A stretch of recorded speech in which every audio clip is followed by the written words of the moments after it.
Happy Sunday, Anita.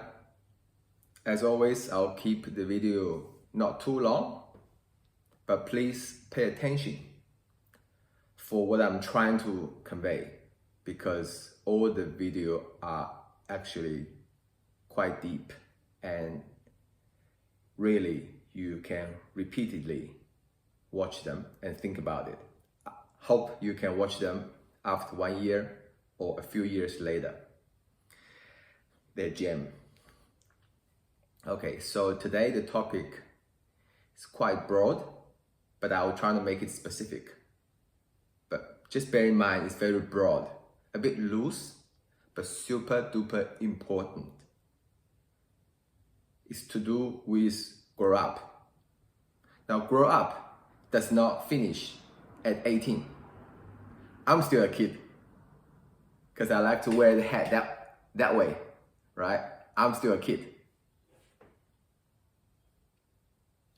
Yet people can be mature when they are 13 if they experience hardships. Anyway, growing up is a process, and there's no start, there's no end.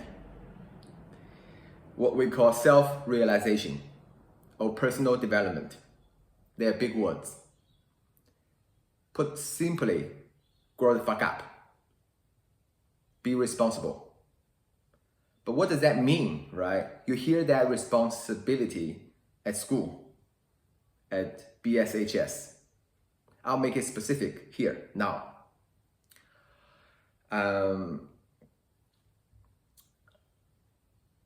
So a specific point is how you create your own identity as you go through deliberate action.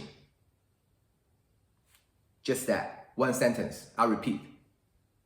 Constantly progress and create your own identity through deliberate action.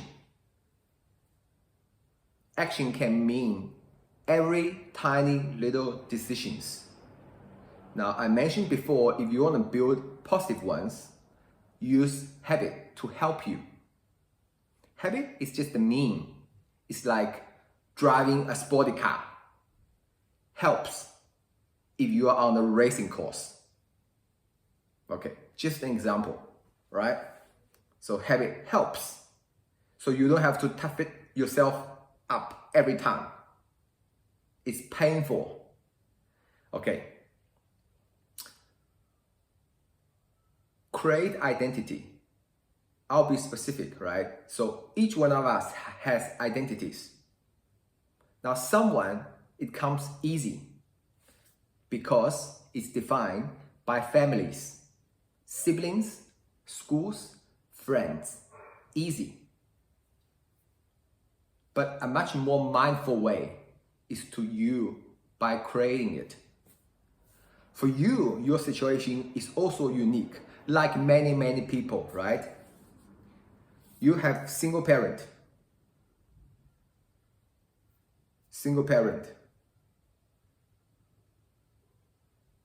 So internally, you are confused.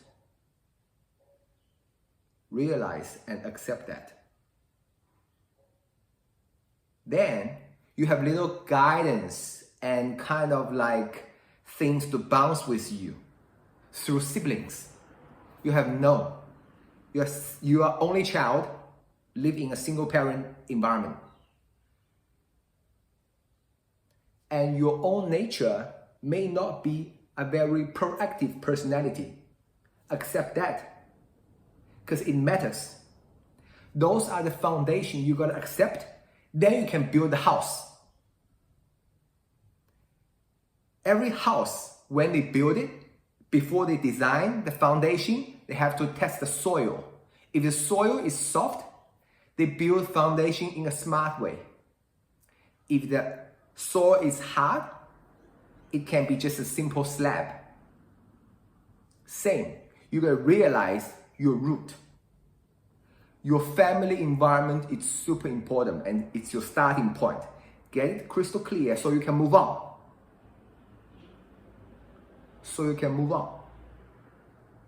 and you are Asian,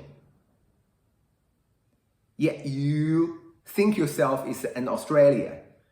But who the fuck are you? Don't wait for people to tell you, you see? If you wait until you're year 12, graduate to uni, go to those mumbo jumbo stuff, the society will tell you.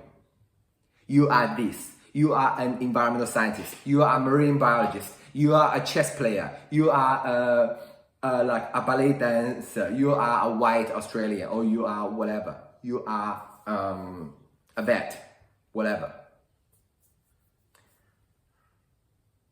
But there is a much better way. It's part of acing your life.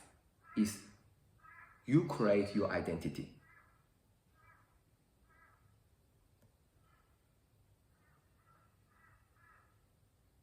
We start from knowing nothing. If you don't know your identity now, great! That's great, because you are then a clean slate where you can build upon. Now you know you cannot remain in action. You gotta constantly be aware of it. And as you go through life, uni, go to a job, find a job, apply a job, sooner or later, if you want to go live a more fulfilling life, somehow, inescapably, you would have to combine with your identity. Whether it's the one you are told or whether it's the one you lead.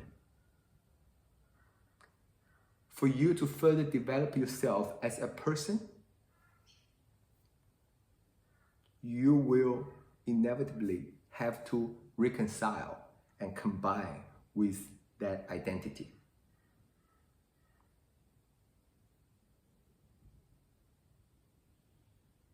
So think about it. And I'll just leave it here. It's quite a thick topic, right? This can be just a part one. But I'll recap what I said in one sentence. Constantly be mindful and deliberately creating your own identity through actions. The key word, action.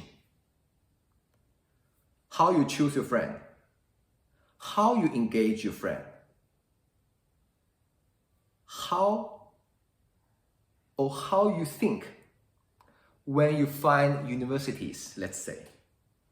Do you want to be a small fish in a big pond? Or do you want to be a happy and large fish in a smallish pond? What kind of create opportunity you allow yourself to be? What level of competition you want to be exposed of? What are the reward really behind the risk?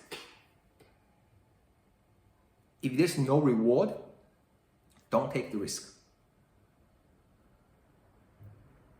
In other words, take measured and calculated risk, knowing there's no reward without risk.